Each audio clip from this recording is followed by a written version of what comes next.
欢迎来到24小时动态新闻频道。如果您喜欢你喜欢的艺术家的节目，请随时观看有关您喜欢的偶像的热门视频，并且不要忘记订阅和支持该频道。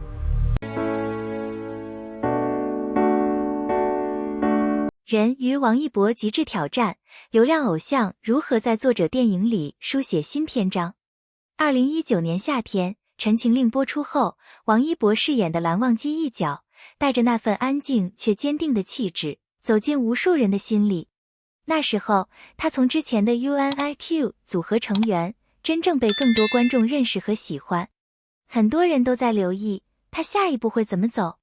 是继续拍相似类型的电视剧，保持高热度，还是尝试新的可能？王一博选择了后者，把更多心思放在了大荧幕上。这个选择在当时看来有些特别，因为电视剧和电影的制作节奏、表演要求都不一样。很多艺人在小屏幕上很自在，到了大荧幕却需要重新适应环境和标准。但他似乎从一开始就想试试看，能不能在电影这个更大的舞台上找到属于自己的位置。这种转变让人感受到一种踏实而温暖的坚持，仿佛在告诉大家，成长从来不是一蹴而就，而是需要一步一个脚印去探索。他的电影之路从和知名导演合作开始。2023年，与成尔导演合作的《无名》成了重要一步。这部谍战题材影片由成尔自编自导，梁朝伟等前辈演员共同出演。王一博在片中饰演叶秘书，需要用到日语和上海话台词。根据观众和媒体的公开反馈，他的台词处理得比较清晰自然，整体表演也和影片的克制风格比较契合。无名上映后，获得了第18届金鸡奖等多项提名。王一博也凭借这部作品在电影领域获得了初步认可。那一年，他还参演了另外2部电影，每一部都展现了不同的尝试。这些作品加起来，不仅在票房上有所积累，更在专业奖项上留下了记录，让人看到他在用实际行动积累属于自己的电影履历。其中一部是《长空之王》，讲的是试飞员的故事。王一博饰演的角色需要面对专业飞行相关的挑战。据公开报道和剧组分享，他为了准备角色，学习了相关的航空知识，也做了身体上的调整。影片上映后，聚焦了航空人的奉献精神，获得了观众的关注，并且和无名一起多次入围专业奖项的提名名单。另一部热烈，则是一部以街舞为主题的青春电影，由大鹏执导。王一博饰演陈硕，片中他展现了年轻人追梦时的活力和坚持。这部作品同样在2023年和观众见面，后来在第20届中国电影华表奖上，王一博凭借陈硕一角获得优秀男演员提名。3部电影《无名》、《长空之王》、《热烈》还共同获得了优秀故事片等提名。这些公开的奖项信息记录了他一步步在电影领域的积累。从金鸡奖到华表奖，这些提名虽然不是最终结果，但已经体现了行业对他努力的某种肯定，让人心里觉得温暖，因为每一个提名背后都是他和团队一起付出的日子。在这些作品里，王一博的表演自然会引发不同声音。有的观众和影评人觉得他在无名中的状态和成尔导演的整体氛围很搭，角色塑造有自己的特点。也有人从专业角度提到，在表情层次或细节处理上，还有可以继续打磨的地方。这些讨论来自不同视角，其实很正常。每一个演员的成长本来就需要时间，一部部作品的沉淀，以及各方真诚的反馈。王一博从偶像背景出发，进入电影圈，本身就面临着比别人更多的审视，但他用实际行动在回应，选择有难度的项目，认真准备每一个角色。这种态度让人觉得温暖，也让人看到他在努力把演员这个身份一点点变成自己的日常。那些争议其实也像人生中的小波澜，提醒大家，任何转变都需要耐心去陪伴和理解。现在大家最关心的大概是他和成尔导演的第2次合作，电影《人鱼》。这部影片目前已经完成拍摄，正在后期制作阶段。根据国家电影局2023年的备案信息和多家影视公司2025年的公开财报，影片由成尔自编自导，王一博担任男主角，汤唯、王传君、黄义慈等演员共同出演。故事横跨中国大兴安岭、越南河内、日本青森3个地方，通过人鱼这个意象，把3段看似不相干的人生交织在一起。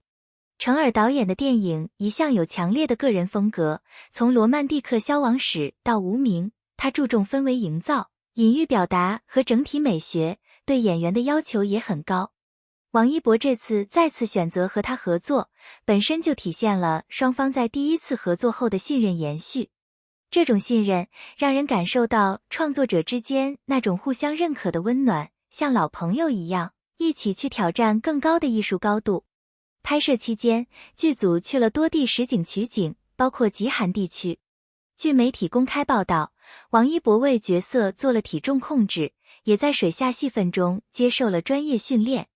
这些细节来自剧组和相关报道，反映了整个团队对影片真实感和艺术表达的追求。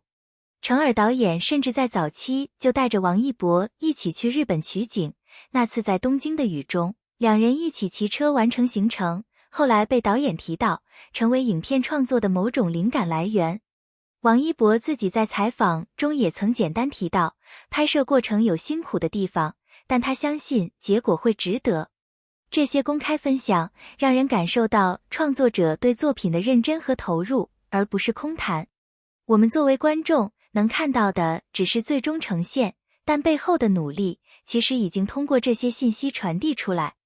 尤其是王一博在纪录片里提到，这次拍摄非常痛苦，却在完成后觉得面对任何工作都没有压力。这种分享让人心里多了一份对他的理解和心疼，也多了一份对作品的期待。在娱乐圈里，从高流量阶段转向更注重作品和表演的路，其实很多艺人都走过。赵丽颖通过第20条等作品逐步获得专业认可，辛芷蕾在类型片和国际舞台上也用角色证明了自己。王一博的经历只是其中一个正在进行的样本。他选择和有个人风格的导演合作，选择有艺术追求或宏大题材的项目，就是在用行动回答怎样才能让观众记住的是角色，而不是标签。这种转变需要时间，也需要观众的耐心和陪伴。行业数据虽然在不断变化，但最终艺人的位置还是由一部部作品慢慢垒起来的。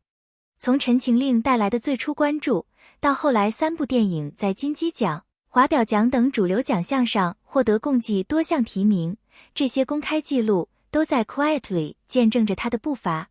那些提名包括无名的最佳男配角、热烈的优秀男演员，以及3部影片共同的优秀故事片提名，都像一个个小里程碑，记录着他在电影路上的点滴进步。王一博的电影之路到现在还在继续。人鱼目前已通过终审，正在有序推进上映准备阶段，具体档期需要等待官方正式公布。我们不知道最终效果会怎样，但可以肯定的是，这部作品会是他职业道路上又一个重要的节点。无论结果如何，他都在用自己的方式认真对待每一次机会。这份认真其实挺打动人的，在很多人忙着追求短期热度的时候，有人愿意把时间和精力放在打磨自己、打磨作品上。回过头看，从《陈情令》那个夏天到现在，王一博已经走过了好几年。他没有停留在最初的鲜花和掌声里，而是选择了一条需要不断学习、不断面对挑战的路。路上有争议，有期待，也有成长的痕迹。这些都是正常的，因为每一个想认真做事的年轻人都会在前行中听到不同的声音，但最终能定义他的还是镜头前的每一次呼吸，每一个眼神，每一句台词。亲爱的朋友们，我们一起看着这些艺人成长，其实也像在看自己的人生。没有人一出生就完美，每一步都需要努力、调整和坚持。王一博目前还在路上，人鱼会带来怎样的呈现，我们拭目以待。但不管怎样，他已经用实际行动告诉我们，转型不是一夜之间的事，而是一部部作品、一段段经历慢慢积累的过程。真正的道路永远在下一个角色的挑战之中。我们不妨多一点耐心，多一点善意，一起期待更多好作品的出现。因为只有作品才能真正留下来，温暖更多人。他的选择还让人想起娱乐圈里那些悄然发生的转变。很多艺人从偶像出道后，都会面临类似的问题。